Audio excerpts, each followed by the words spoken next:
Today we're talking about how we can pay for college without student loans. So the first thing, first thing you need to do if you're going to pay for college without student loans is apply for the FAFSA. That's the free application for federal student aid, FAFSA. All right, now you can go to FAFSA.org in order to file this application, but what you need to know is that it opens on October 1st every year. All right, so the 1st of October is the earliest that you can apply for the FAFSA. Why is the FAFSA important to file in the first place? FAFSA is going to give you the opportunity to get scholarships and grants and work study, and it'll also offer you student loans. They have really good tutorials and documents and things to help walk you through each step. What I will say is don't pay anybody to file your FAFSA for you. It's called the free application for federal student aid for a reason. So if somebody's charging you money to fill out your FAFSA, then don't do it. They might just be trying to get your information. You're also going to want to know what schools you plan to apply to. You don't need to necessarily have a definitive list, like you can change and adjust this later, but you are gonna have to put this information on the FAFSA application. And part of the reason is because the actual FAFSA documents go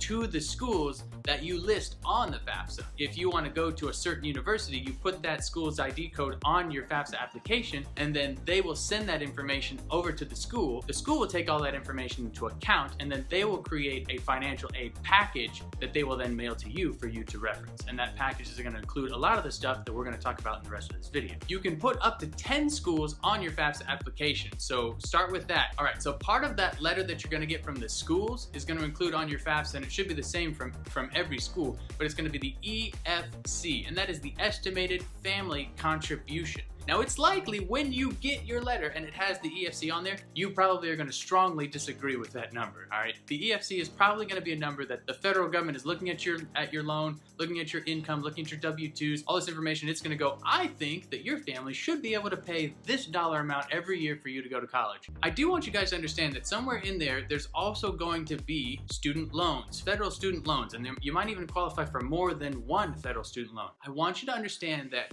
while this document does include other things that we're going to talk about in this video, scholarships, grants, work study programs, and they will include student loans. The student loans are not free, all right? That is not free money. That is a loan. That is debt. That comes with an interest rate that you will have to pay back. So if you take on a loan of a certain amount with interest, you will actually have to pay back considerably thousands, sometimes tens of thousands of dollars more than what you borrowed to pay back this loan. There are other options to exhaust first. The second way to pay for college after filing the FAFSA, and that is scholarships. Now, I'll have another video linked in the description to specifically how to find scholarships, and I have another video on how to win scholarships, but this is just more of an overview of the different ways that you can pay for college. So in this case, scholarships are a fantastic way to pay for college because you don't have to pay anybody back. Somebody is going to award you money, and you take that money and you apply it to college. Now, there are different kinds of scholarships in terms of what you can use them for. Some scholarships can only be applied to tuition. Some scholarships can be applied to tuition and board. Board is referencing meal plans at the school and also what you have to pay for your dorm if you live on campus.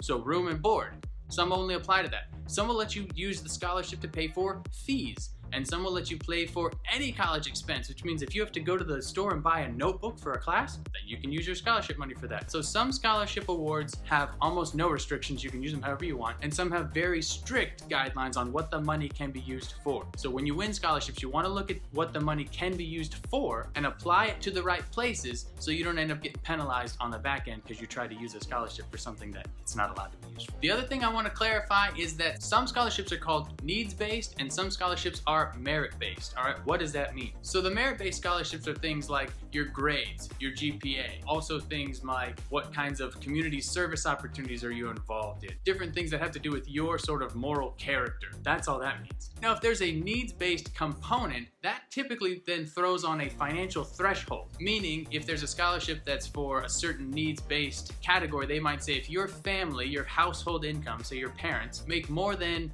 $50,000 a year, then you don't qualify. Some might be $80,000, some might be $100,000. I mean, the thresholds are going to be different, but a needs-based scholarship sets some sort of household income limit. And if you're above the limit, you don't qualify. So don't apply for those if you don't qualify. It's important to take a detailed look at what the scholarship requirements are for every single scholarship you're looking at, because there's no point wasting the time filling out an application for a scholarship that you don't meet the requirements for. So start with the requirements. If you meet the requirements, then do it. And there are also what are called private scholarships and institutional scholarships. So a private scholarship is something from like a business, maybe a church, a nonprofit of some kind. They're separate entities, separate from any particular school. A private scholarship is things that you're going to apply for outside of your school. An institutional scholarship is often part of the application process for the school itself, and those, again, some of them have needs-based requirements, some of them are strictly merit-based, so it just depends. The scholarships that you qualify for often from your school will be a part of the letter you're going to get back in the FAFSA application. So you file the FAFSA, they send it there, you're going to get a financial aid letter from the school, and institutional scholarships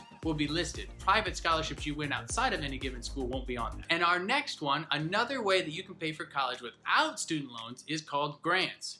Grants are another example of free money. Now, grants are offered on a first-come, first-served basis, typically by the school. That means if you apply early for the school, there's more money. If you apply to the school late or on the regular application date, then the funds may have already been awarded to students who applied early. It doesn't mean that they'll award all the funds, but there might be less available. So now they were giving students that applied early $5,000 for this institutional grant, and now they're only giving students $1,000 each for this grant because they've already awarded a bunch of it. Just know that the earlier you apply, the more likely you are to get higher numbers of grants from schools, and the dollar amounts might be higher. There is a way that you can go back to your school and talk about getting more money for grants, but we'll talk again about that at the end. And another thing to know when you're applying for schools is the cheapest school option might not always be the one that you think it is, all right? Because like I was just talking about with grants, a school that might come with a higher sticker price, say $30,000 a year, but if they give you $25,000 in grants and scholarships, then you only got to come up with $5,000 more dollars. You could also apply to a school that sticker price is $12,000 a year, but they only give you $5,000 in scholarships, so now you're having to come up with $7,000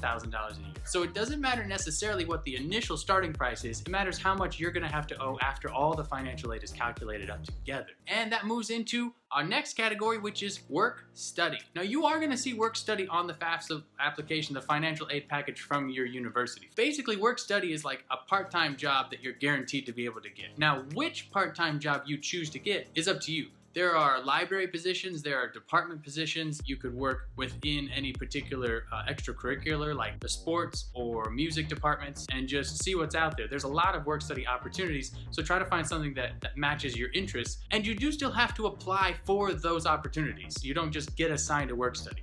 It just means that you can earn up to a certain amount of money through a work study, and that money that you earn through this part-time job at school is going to go towards paying for the school expenses, often tuition. There's going to be a limit for how many hours you're allowed to work at the work study. It might only be 10 hours a week, it might be 4 hours a week, it might be 20 hours a week. It depends on what you're awarded in your financial aid package. But understand that that's kind of the cap. They're saying you can work up to this amount, and they will tell you in the letter, this is how much you can earn by working that amount. So it might be $500 a week or whatever. Just know that you can take that money, apply it to your tuition. It's kind of a guaranteed part-time job while you're in school. So work study is a great way to help pay for school. And again, because it's a job and you're working to earn it, then you don't have to pay it back either. It's essentially like income, but your income has to be spent on college. And the other thing to know about work study, similar to grants, is kind of a first come, first serve, but there are going to be students who are awarded work study hours who don't take it. They just say, I don't need it or I don't want it. Once you actually start the semester and you're working, there may be an opportunity for you to work more hours than your original financial aid package awarded you. So it might have said you could only work 5 hours a week, but then somebody else dropped out, didn't want to do it, so their hours are kind of available for you, so you could work 10 hours a week. But you do have to ask. Go back to the financial aid department and say, hey, I know I was awarded 5 hours of work study, but I'd actually like 10. Is that an option? Is that available? So go talk to them, see if that's an option. Sometimes it is. And don't forget to share this video with your friends so that they don't miss out on any free money either. And that brings us to our last category for paying for college, for this video at least, without debt, without student loans, and that is just a part-time job outside of the school. All right, if work study is not enough, or maybe you're not offered that, you can work outside of the school and have a part-time job. That could be at a restaurant, could be at a grocery store. It could even be a job at the school itself. It's just not considered work study. Part-time jobs are a great way to pay for school, and unlike work study, a part-time job can be applied to anything. When I was in college, one of the things that I did starting my junior year was I started teaching private lessons. I was a music major my freshman year, played the trombone, And so I started teaching private lessons at the local high schools and middle schools around where I was going to school. That turned out to be a great part-time job, earned lots of money doing that, and that paid for all of my living expenses and groceries and everything because I lived off campus my junior and my senior year. Also, living off campus was able to bring down my cost of living because I had roommates in these tiny houses that really probably no one should have lived in, but that's college. And so we lived there, and so I split the rent between 3 people my first house, and then in my senior year I moved and we had 5 people in one house, and so my rent was like less than $300. Just look at your options, maybe living off campus those last couple of years if you're able to, but a part-time job can pay for things like that, whereas a work study typically isn't available for off-campus living expenses. And sometimes this work that you're doing part-time while you're in school, especially if you choose to do something in the field that you're already earning your degree, then that can benefit you on your resume and help you get that first full-time job once you graduate. Remember, I talked about some stuff we were going to talk about at the end of the video. These aren't necessarily tips for paying for college. Some of it's kind of how to reduce your cost for college. So one thing I will say is I was a resident assistant as an RA my sophomore year. My school required you to live on campus as a freshman if you weren't living at home. So I lived on campus, I lived in a dorm, 2 roommates in one dorm room. They had this thing where you could sign up for a triple if you wanted, which basically means they crammed more people into the same room that only should have housed 2 people, but you paid less money. So I did that. On my sophomore year, I was a resident assistant. A resident assistant means basically you live in a dorm, usually for free, and you have a responsibility of taking care of all the residents on in mine it was my wing. Sometimes it's you're in charge of a whole floor. You basically have to plan programming for your residents. You will be assigned to work in the front office of your dorm, different responsibilities in just maintaining order within your dorm and keeping your residents in check, if you will. By doing that, I was a resident assistant, so I didn't have to pay for my dorm my sophomore year. It was just covered by the job as I was an RA, so that was a huge way to save some money.